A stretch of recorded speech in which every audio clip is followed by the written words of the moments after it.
विशेष संदेश नंबर 36, जिसमें एक दो बातें भगत भाई बहनों ने जानने की इच्छा जाहिर की। परमात्मा ने दास को जो बुद्धि बख्शी है, उस आधार से दास ये बातें आप सबके सामने रखेगा। और इन बातों की जानकारी होना हमारे लिए नितांत आवश्यक है, क्योंकि परमात्मा स्पष्ट रूप से अपनी समर्थता को जाहिर नहीं करेंगे। काल के साथ सतगुरु रामपाल जी भगवान का जो है एग्रीमेंट है, अनुबंध है, ये सृष्टि रचना से हमें पता चलेगा। तो उस आधार से परमात्मा अपने आप को छुपाएंगे, अपने आप को एक सामान्य व्यक्ति की तरह रिएक्ट करेंगे, लेकिन अपने सत्संगों में परमात्मा सारे भेद बता देंगे। मालिक कहते हैं, शब्द सैन सतगुरु की पहचाने, वो पावे अटल सुहाग रे। यानी अपने गुरुजी के सत्संगों में छुपे हुए संकेतों को जो आत्मा पहचानना शुरू कर देगी, कहते हैं वही आत्मा उस अटल सुहाग को, सतलोक को, अविनाशी भगवान को जो है वो प्राप्त करेगी। तो ये विशेष संदेश नंबर 36, और इसमें परमात्मा ने एक जगह अपने आप को छुपाते हुए लीलामय तरीके से, क्योंकि देखो भगवान अगर इंसानों को ज्ञान देने के लिए धरती पर आएगा तो इंसान का ही रूप धारण करके आएगा। तो परमेश्वर ने अपने आप को एक इंसान रूप में रखते हुए, लीला करते हुए, क्योंकि सबसे बड़ा लीलाधर यही है, इससे बड़ा लीलाधर सृष्टि में कोई नहीं है, जिसको काल भी नहीं पहचान पा रहा। तो सोचिए आम व्यक्तियों की क्या औकात है जो इस लीलाधर, इस कबीर भगवान को संत रामपाल जी के वेश में कोई जान ले, कोई पहचान ले। ये तो जिस पर अपनी रजा बख्शे, जिस पर अपनी मेहर बख्शे, वही आत्मा अपने सतगुरु के रूप में उस भगवान को पहचान सकती है। तो ये रजा मालिक ने साथ संगत वालों पे बख्शी। तो गुरुदेव इसी आधार से अपने आप को छुपाते हुए, और परमेश्वर ने जो एक लीला की है सांसारिक माता पिता की, भगत नंदराम जी उनके पिता थे, और भगतमती इंद्रोदासी उनकी जो है मल की माता जी थी। तो परमेश्वर ने उनका नाम लेते हुए, अपनी सांसारिक लीलामयी रूप से अपनी माता जी का नाम लेते हुए, परमेश्वर ने थोड़ा सा इसमें जो है जिक्र किया है कि जब मेरी माता जी का शरीर छोड़ने का समय आया, तो उस समय बाकी जो परिवार के जो सदस्य थे, जो उनकी सिस्टर वगैरह थी, वो रोने लग गए और कहने लगे कि माता जी आप अभी सतलोक मत जाओ, हमारी सेवा छिन जाएगी। रोने लग गई। तो माता जी ने कहा, अरे रोने की बात थोड़ी है, रो मत, ये तो खुशी की बात है, सेवा तो और मिल जाएगी परमात्मा के आशीर्वाद से। फिर गुरुदेव ने कहा कि मेरी माता जी ने मेरे से बात की, और मैंने कहा कि मां बिल्कुल चिंता मत करना, अब की बार सीधा सतलोक छोड़ के आऊंगा तेरे को, सीधा सतलोक में। ये ऑडियो है थोड़ी सी 1 मिनट की, 1-1.5 मिनट की, परम पूज्य सतगुरु रामपाल जी परमेश्वर जी के मुख कमल से आप सुनिए। उसके बाद हम सभी भगत भाई बहन इसके ऊपर चर्चा करेंगे। बहुत गहरा इसमें रहस्य है, बहुत गहरा राज है, और यही हमने समझना है, क्योंकि संत रामपाल जी ने हमें धर्मशास्त्रों का सार निकाल कर दे दिया, धर्मशास्त्रों का निष्कर्ष निकाल कर दे दिया। संत रामपाल जी की जिम्मेदारी, उनकी ड्यूटी केवल धर्मशास्त्रों का सार निकाल कर देने की थी। गीता, कुरान, पुराण, बाइबल, तौरेत, जबूर, इंजिल, हदीसें, गुरु ग्रंथ साहिब, सदग्रंथ साहिब, और भी दुनिया भर के जितने भी ये पुराण हैं, सबका निष्कर्ष उन्होंने निकाल कर दे दिया। अब संत रामपाल जी के सत्संगों का निष्कर्ष स्वयं संत रामपाल जी नहीं निकालेंगे, उनके सत्संगों का निष्कर्ष हम भगत आत्माएं निकाल सकें, इसके लिए उन्होंने हमारे को ये तत्व ज्ञान दिया है, धर्मशास्त्रों के गूढ़ रहस्य बताए हैं, संकेतों को जो है कैसे समझा जाता है, वो विधि परमात्मा ने हमें बताई है। क्योंकि हम कोयल के बच्चे हैं, और कोयल जो आवाज बोलेगी, कोयल का बच्चा भी वही आवाज बोलेगा। तो संत रामपाल जी की जिम्मेदारी केवल धर्मशास्त्रों का सार निकालकर अपने भगत समाज को देने की थी, वो उन्होंने दे दी। अब संत रामपाल जी के सत्संगों का सार तो हम भगतात्माओं ने निकालना पड़ेगा। परमात्मा यही तो हमारी परीक्षा लेगा कि आपने क्या समझा। फिर 28-30 साल से आपको इतना समझाया जा रहा है, इतने सत्संग किए जा रहे हैं, आप लोगों को पारखू बना दिया गया है, आप लोगों को ज्ञानी बना दिया है, मास्टर बना दिया भक्ति का। तो आप लोगों ने क्या समझा अपने गुरु को, अपने गुरु जी के वचनों को, अपने गुरु जी के संकेतों को? तो ये सत्संगों का सार तो भाई और बहनों आप और हमने निकालना पड़ेगा, और आप और हमारी भी औकात नहीं है यदि गुरुदेव अपना आशीर्वाद ना दें तो, क्योंकि ये तत्वदर्शी संत है, और तत्वदर्शी संत के सत्संग तत्व ज्ञान युक्त होते हैं, कोड वर्ड में होते हैं, संकेतों में होते हैं। तो उनको समझना आम भगत की बस की बात नहीं है। जिस पर परमात्मा रजा बख्शे वही आत्मा उनके संकेतों को समझ पाएंगी और आगे भगत भाई बहनों के साथ बैठकर साथ संगति के माध्यम से समझा पाएंगी। तो क्या कह रहे हैं गुरुदेव भगवान, क्या संकेत छुपा है इस 1.5 मिनट के ऑडियो में? आप और हम भगत भाई बहनों के लिए क्या एक संदेशा है, पहले आप सुनिए परमात्मा के मुख कमल से। बच्चों, ज्ञान का बहुत प्रभाव होता है।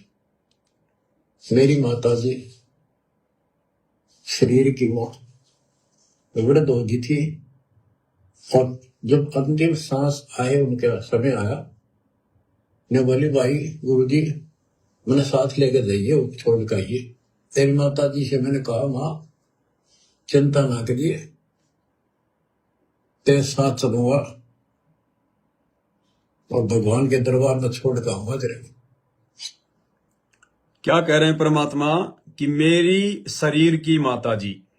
भाई और बहनों, ये कोई छोटा शब्द नहीं है जो परमेश्वर ने बताया है। जब सतगुरु रामपाल जी भगवान का शरीर ही नहीं है, जब हम इनको स्वयंभू कहते हैं, परमात्मा कहते हैं, यदि हमने इनको सतगुरु कह दिया एक बार, क्योंकि सतगुरु तो पूरी सृष्टि में केवल एक ही होता है, और सतगुरु के विषय में परमात्मा की जो अमर वाणी है वो क्या कहती है? ना सतगुरु जननी जने जाके माना बाप, पिंड ब्रह्मंड से रहित है ना वहां तीनों ताप। यह सतगुरु शब्द की परिभाषा है। यदि वास्तव में आपको लगता है कि संत रामपाल जी वर्तमान में पूरे विश्व में एकमात्र सतगुरु हैं, तो भाई और बहनों आपको यह भी विश्वास करना पड़ेगा, यह मानना पड़ेगा, दूसरा कोई ऑप्शन नहीं है कि सतगुरु की भूमिका केवल कबीर परमात्मा स्वयं ही कर सकता है। सतगुरु मतलब सच्चा ज्ञान देने वाला, सृष्टि रचना बताने वाला, सत्य कहने वाला, और यह काम सतगुरु के अलावा, कबीर परमेश्वर के अलावा 21 ब्रह्मांड में दूसरा कोई भी प्राणी नहीं कर सकता। तो सतगुरु यानी स्वयं परमात्मा, कबीर भगवान। और फिर सतगुरु की परिभाषा में वाणी क्या कहती है? ना सतगुरु जननी जने, कि जो सतगुरु होगा उसको इस दुनिया की कोई भी जननी जन्म देने में समर्थ नहीं हो सकती।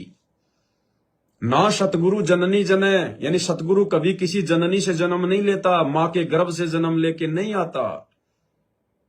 ना सतगुरु जननी जने जाके माना बाप, जो जन्म ही नहीं लेगा तो उसके माता पिता कहां से होंगे? और पिंड ब्रह्मंड से रहित है।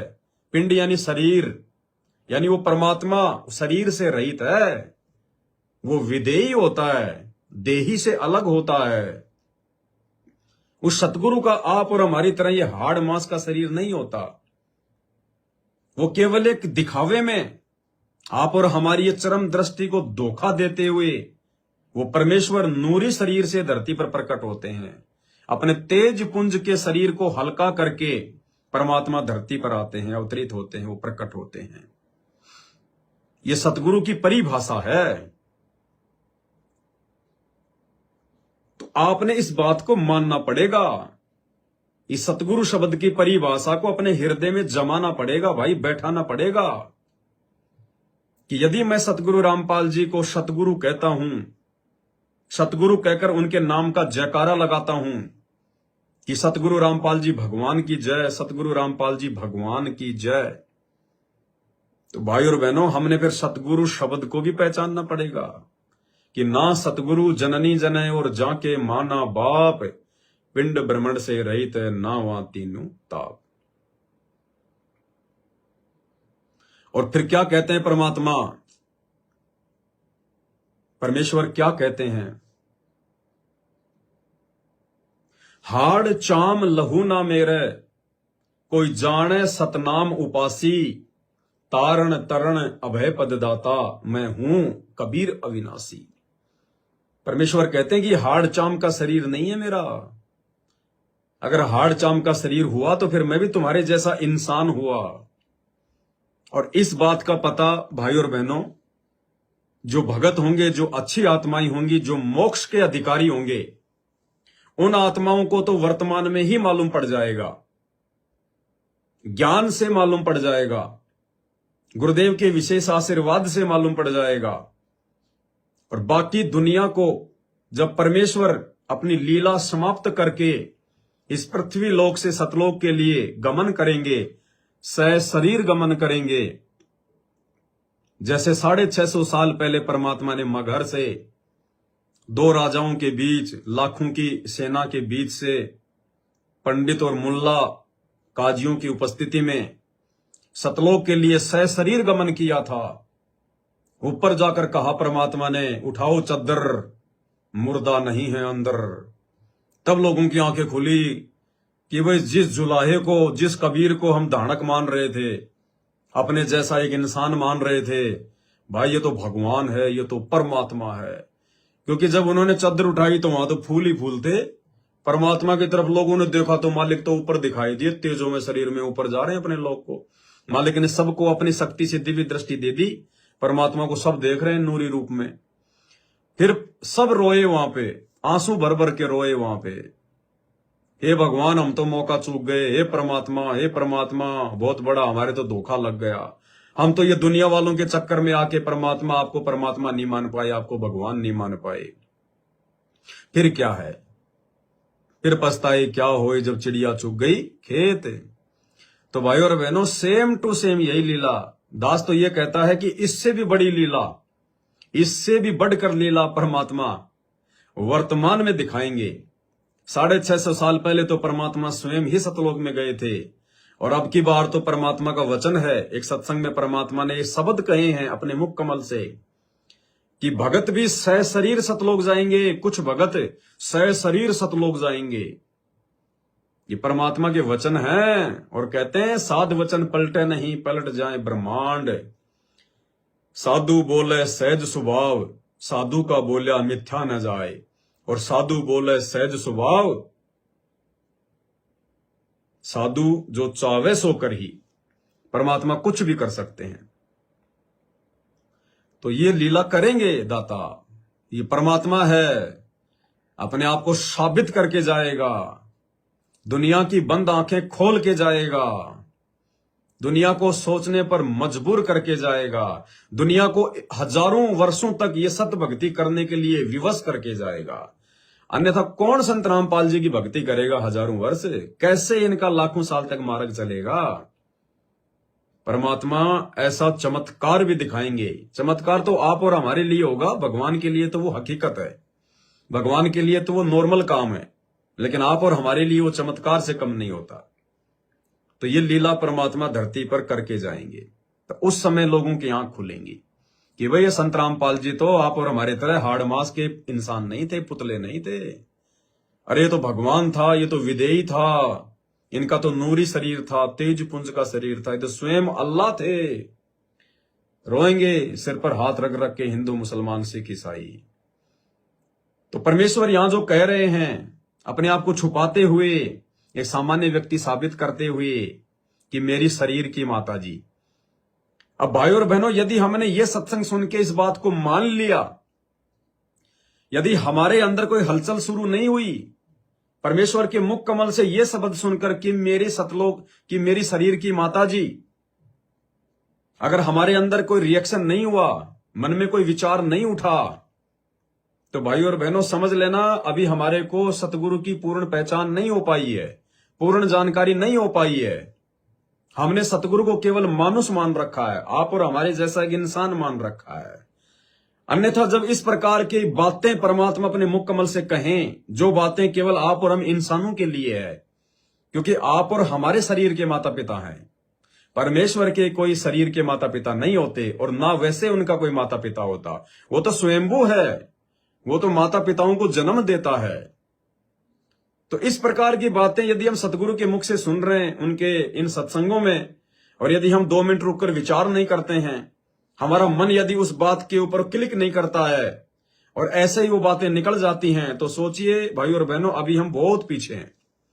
अन्यथा बिल्कुल आग से लग जानी चाहिए शरीर में, बिल्कुल जैसे धागा आता है रील, और उसमें बीच बीच में अगर कोई गांठ मार दे तो गांठ उसकी बहुत ज्यादा महीन होती है, पतली होती है गांठ।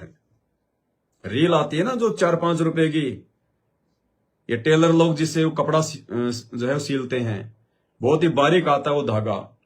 उसमें यदि बीच बीच में कोई गांठ मार दे 2, 4, 5, बिल्कुल बारीक गांठ होती है उसको, और फिर यदि उसको कोई हाथ से पकड़ के उसको यूं खींचे और अगर उसको गांठ महसूस नहीं हो रही है, तो भाई इसका मतलब वो आदमी या तो पागल है या फिर उसके जो हाथ वगैरह है ना वो सुन्न हो रखे, वो जिसको महसूस ही नहीं हो रहा कि धागा कहां है और बीच में कोई गांठ भी आ गई। तो इस प्रकार हमारे अंदर ये क्लिक होना चाहिए, रिएक्शन होना चाहिए, ये खटक होनी चाहिए कि परमपिता परमेश्वर जी क्या बोल रहे हैं, मालिक अपने आप को छुपाते हुए क्या संकेत कर रहे हैं। गुरुदेव भगवान कह रहे हैं कि मेरे शरीर की माता जी, अरे शरीर तो हम जीवों का होता है, आम इंसानों का होता है। परमेश्वर का भला कब से शरीर होने लगा, कब से परमात्मा हाड़ मांस के होने लगे।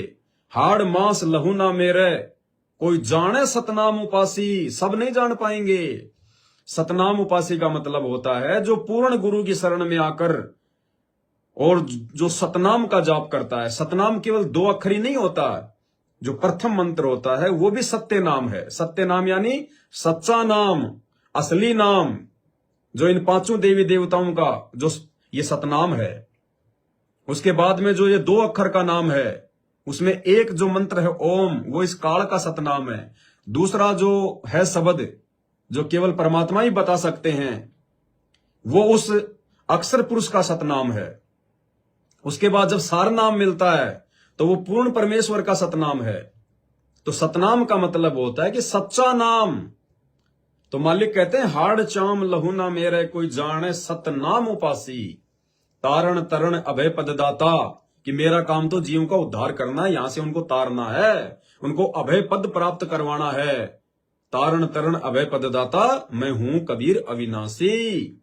अविनाशी मतलब जिसका कभी विनाश ना हो, और भाई जिसका हाड़मास का शरीर है उसका तो विनाश होगा ही होगा। ये तो रूल है, यहां का नियम है।